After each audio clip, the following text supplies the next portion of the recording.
Welcome back to the Mad Genius Thesis. Ready for another deep dive into the world of brilliant minds? Always.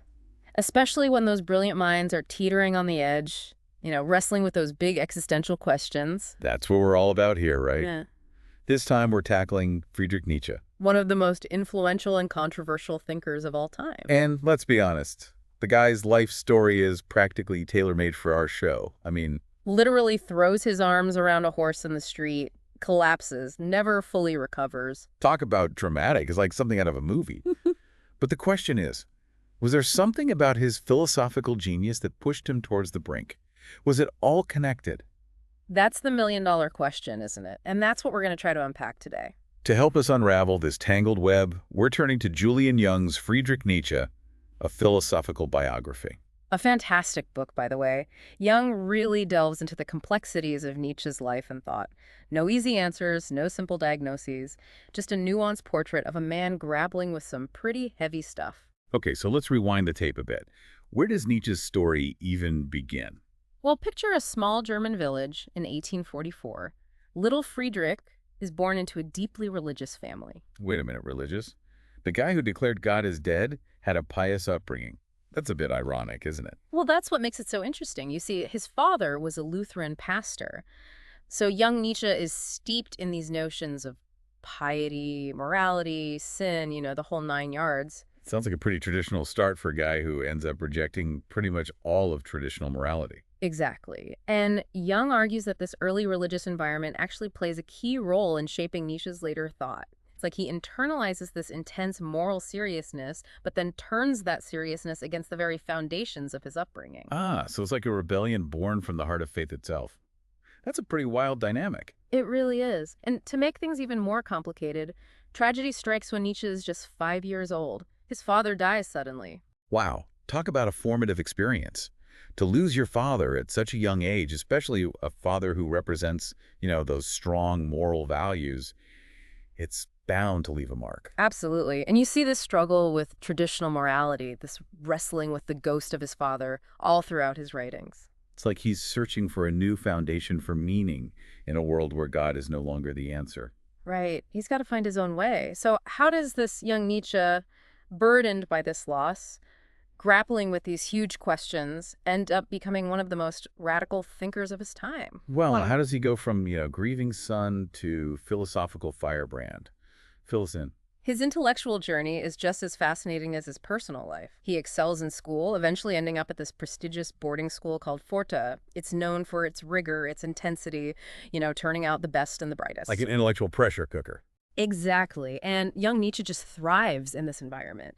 He devours classical literature, philosophy, philology. But it's also at ofThe where those cracks in his religious beliefs start to widen.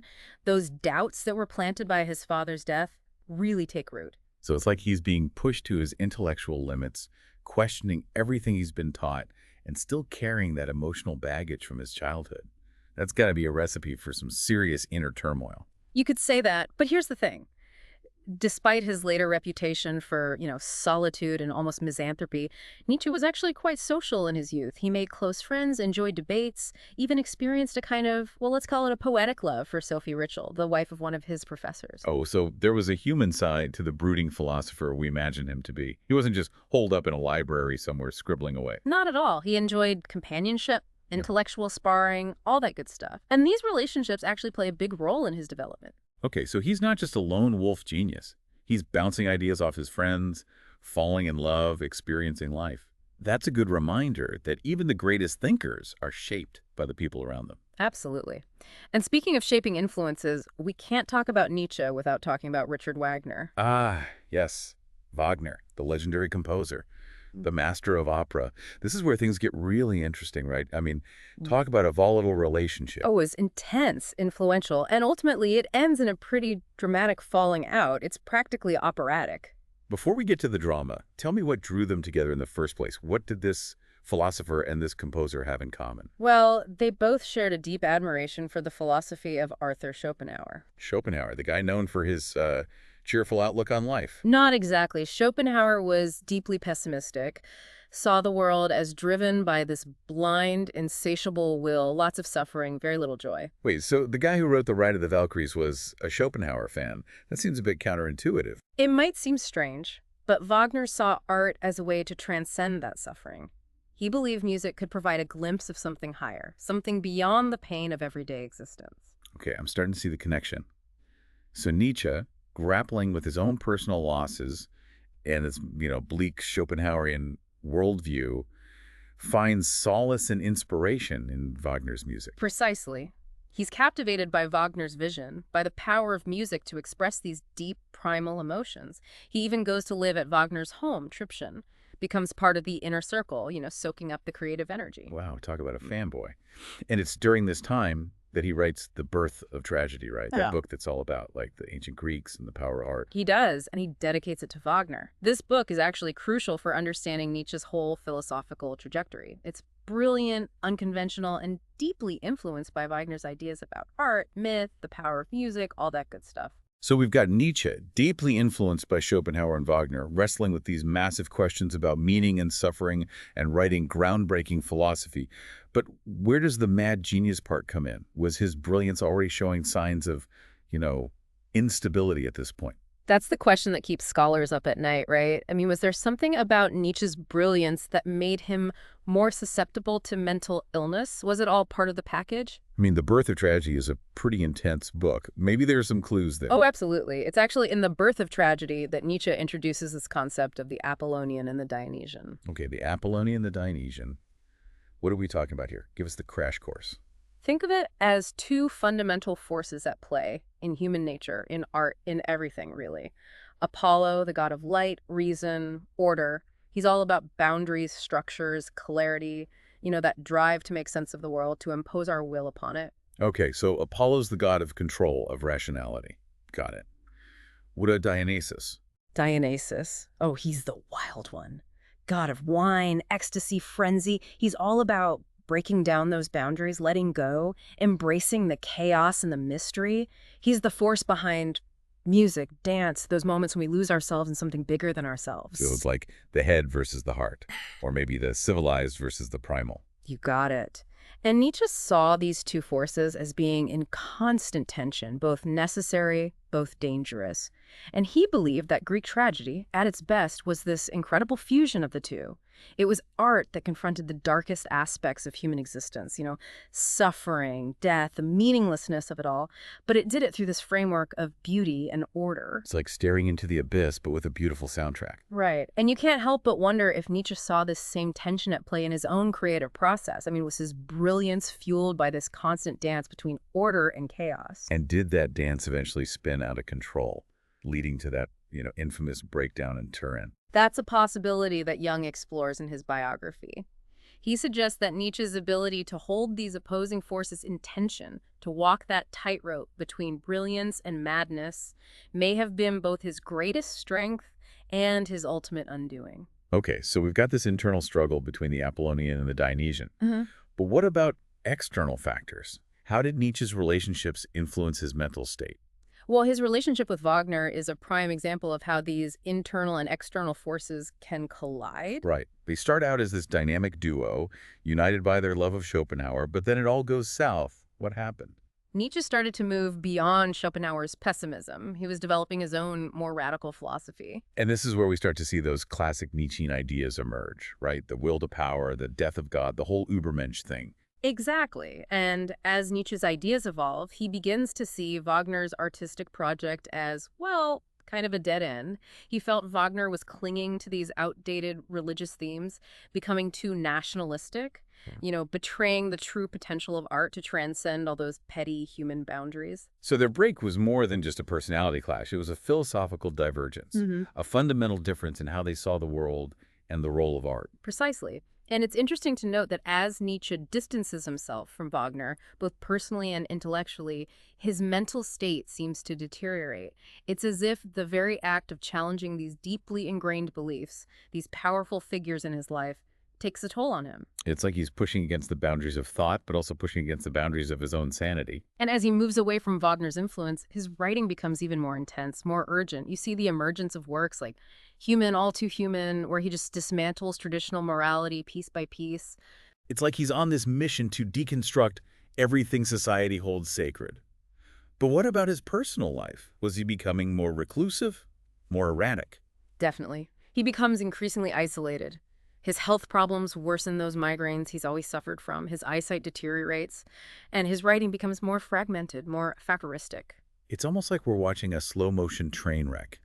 This Yeah. brilliant mind slowly coming apart, even as it's producing these incredible insights. It's both fascinating and heartbreaking, isn't it? Totally.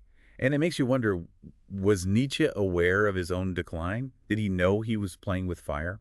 There are definitely moments in his work where he seems to be hinting at his own fate, like in The Gay Science, when he introduces this idea of living dangerously, pushing oneself to the limits of experience, even at the risk of psychological turmoil. Wait, gay science? Is that what I think it means? It's not about, sexual orientation.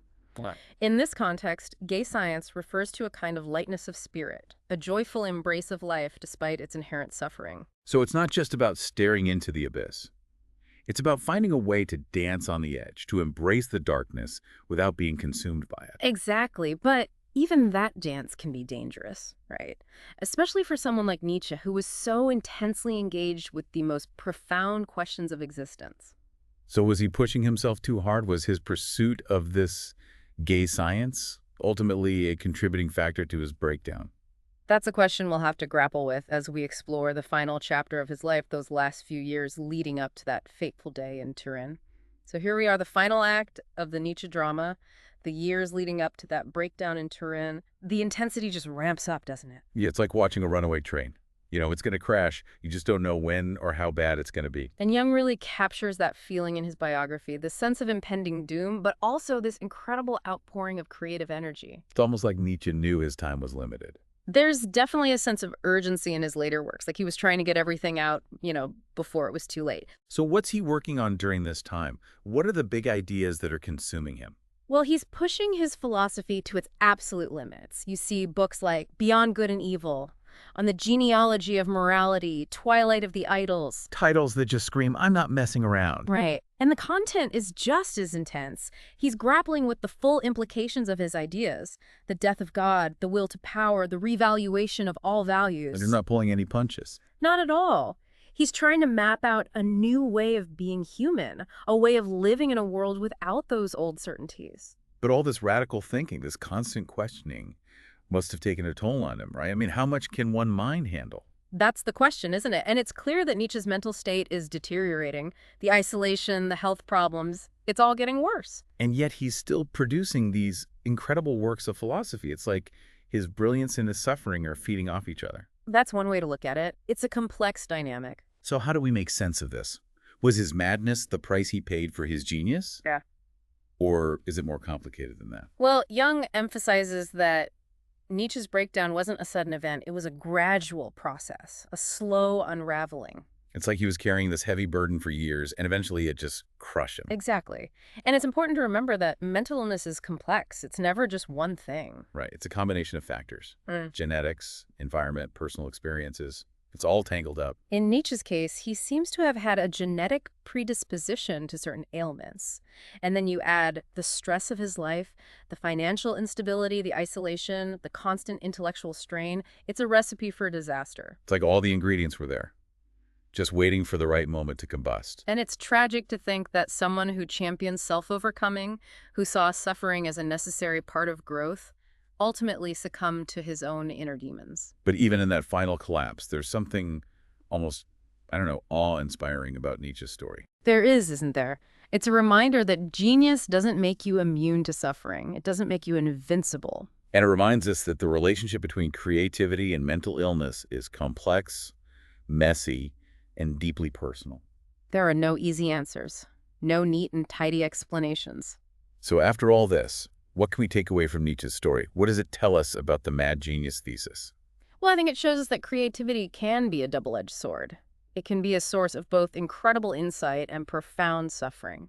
And that mental illness, while it can be devastating, doesn't necessarily preclude brilliance. It can even be a catalyst for it sometimes. Nietzsche's life is a cautionary tale, but it's also a testament to the power of the human spirit. To create, to question, to strive, even in the face of overwhelming adversity. It's a reminder that even in darkness, there can be beauty. And that the pursuit of truth, however difficult, is always worth it. So we leave you with this. Was Nietzsche's madness the price he paid for his genius?